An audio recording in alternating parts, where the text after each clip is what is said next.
Right ఇక bulletin లో breaking news చూస్తున్నాం. ఇరాన్ ఇజ్రాయెల్ ఉద్రిక్తత నడుమ గల్ఫ్ కంట్రీస్ అయితే తీవ్రంగా ఇబ్బందులు ఎదుర్కొంటున్నాయని చెప్పాలి.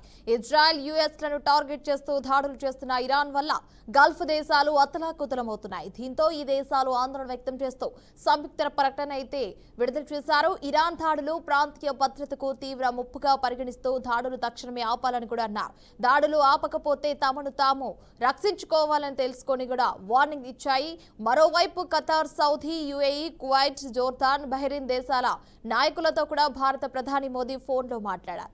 భారత్ మద్దతు కూడా ఉంటుందన్నారు. గల్ఫ్ లో ఉన్న భారతీయుల భద్రత ముఖ్యమన్నారు. రైట్ ఇక బులెటిన్ లో బ్రేకింగ్ న్యూస్ చూస్తున్నాం. ఇరాన్ ఇజ్రాయెల్ ఉద్రిక్తత నడుమ గల్ఫ్ దేశాలైతే అతలాకుతలమవుతున్నాయని చెప్పాలి. దాడులు ఆపకపోతే మమ్మల్ని మేము రక్షించుకుంటామంటూ కూడా తెలియజేశారు. Qatar, Saudi, UAE, Kuwait, Jordan, Bahrain అయితే తీవ్ర ప్రకటన కూడా చేయడం జరిగింది. ఇరాన్ అయితే గల్ఫ్ దేశాలైతే హెచ్చరించినట్లు కూడా సమాచారం. ఈ నేపథ్యంలోనే ముఖ్యంగా గల్ఫ్ దేశాలు నాయకులతో కూడా ప్రధాని మోదీ అయితే మాట్లాడినట్టు సమాచారం.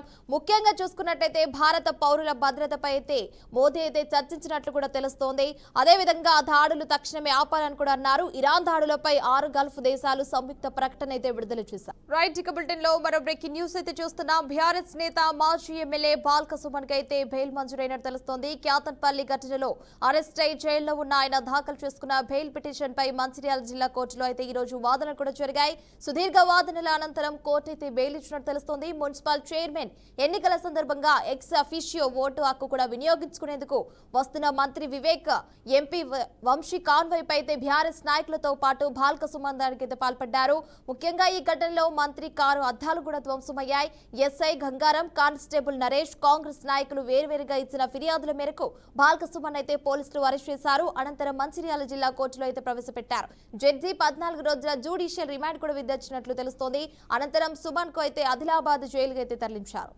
రైట్ ఇక బులెటిన్ లో మరో బ్రేకింగ్ న్యూస్ అయితే చూస్తున్నాం. అమెరికా, ఇజ్రాయెల్, ఇరాన్ల యుద్ధం నేపథ్యంలో గల్ఫ్ దేశాల్లో ఉన్న ప్రవాస సాధులను అయితే తక్షణమే సురక్షితంగా తీసుకురావాలని వైఎస్ఆర్సీపీ అధ్యక్షుడు మాజీ సీఎం వైఎస్ జగన్మోహన్ రెడ్డి కేంద్రానికి అయితే విజ్ఞప్తి చేశారు. ఈ విషయంలో ఏపీ ప్రభుత్వం కేంద్ర ప్రభుత్వంతో సమన్వయం చేసుకుని ప్రత్యేక ఏర్పాట్లు కూడా చేయాలన్నారు. ఇక ఏపీకి చెందిన వేలాది మంది గల్ఫ్ దేశాల్లో కూడా ఉన్నారని, పనిచేస్తున్నారని, గల్ఫ్ దేశాల్లో ఉన్న ప్రవాసాంధ్రులను తక్షణమే సురక్షితంగానైతే తీసుకురావాలన్నారు వైఎస్ జగన్. హైదరాబాద్ నగరంలో సంతోష్ నగర్ ప్రాంతంలో నిర్మిస్తున్న స్టీల్ బ్రిడ్జి పనులు ప్రస్తుతం వివాదాస్పదంగా మారాయి. నిర్మాణ స్థలంలో కనీస భద్రత ప్రమాణాలు కూడా పాటించకపోవడంతోనైతే స్థానికులను, వాహనదారులను ఆందోళనకు గురిచేస్తుందని చెప్పాలి. పనులు కొనసాగుతున్న కూడా సమయంలో కార్మికులు తగిన రక్షణ పరికరాలు లేకుండా పనిచేస్తున్నట్లయితే కనిపిస్తోంది. అంతేకాదు నిర్మాణంలో ఉపయోగిస్తున్న భారీ ఐరన్ మెటీరియల్ సరైన రక్షణ లేకుండా పైభాగంలో ఉంచడం వల్ల ప్రమాద సూచనలు కూడా స్పష్టంగా కనిపిస్తున్నాయి. ఏదైనా సమయంలో ఆ ఐరన్ మెటీరియల్ జారి కిందగా వెళ్లే వాహనదారులపై పడితే జరిగే నష్టం ఊహించడానికే భయంకరంగా ఉందని చెప్పవచ్చు.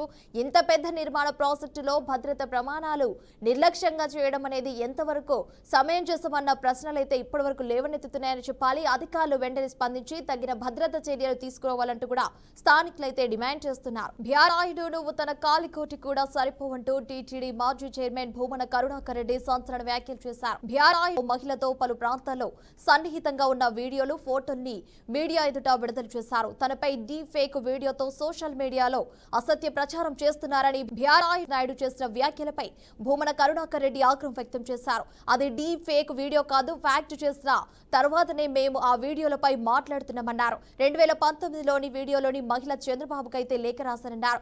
ఆ లేఖలో బీఆర్ఐ భయంకరమైన మహిళ వ్యాసనపరుడని కూడా చెప్పారని తెలిపారు. నేను దుర్యోధన సమానుడు అనుకుంటున్నాడు. దుర్యోధనుడి కంటే చాలా అహంకారంగా వ్యవహరిస్తున్నాడు.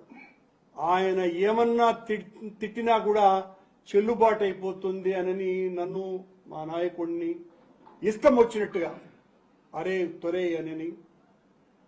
బిఆర్ నాయుడు నిన్ను అనలేక కాదు, నీలాంటి చెప్రాసి పనికిమాలినోడు లఫంగుల గురించి కూడా మేము ఆలోచించటమానని, మీకు కూడా అలాంటి పదప్రయోగాలు ఎందుకునని మాకు తెలియకేం కాదు. బిఆర్, నువ్వు నా కాలి గోటికి కూడా సరిపోవు, నా కాలి గోటికి కూడా సరిపోవు. నేను 1974లో ఆనాటి ముఖ్యమంత్రి జలగం వెంగళరావు నేనిచ్చినటువంటి కరపత్రం తీసుకోవటానికి ఇష్టపడకపోతే ఆయన జుబ్బా కాలర్ పట్టుకు లాగి కరపత్రం ఆ చేతిలో పెట్టినటువంటి వాడిని.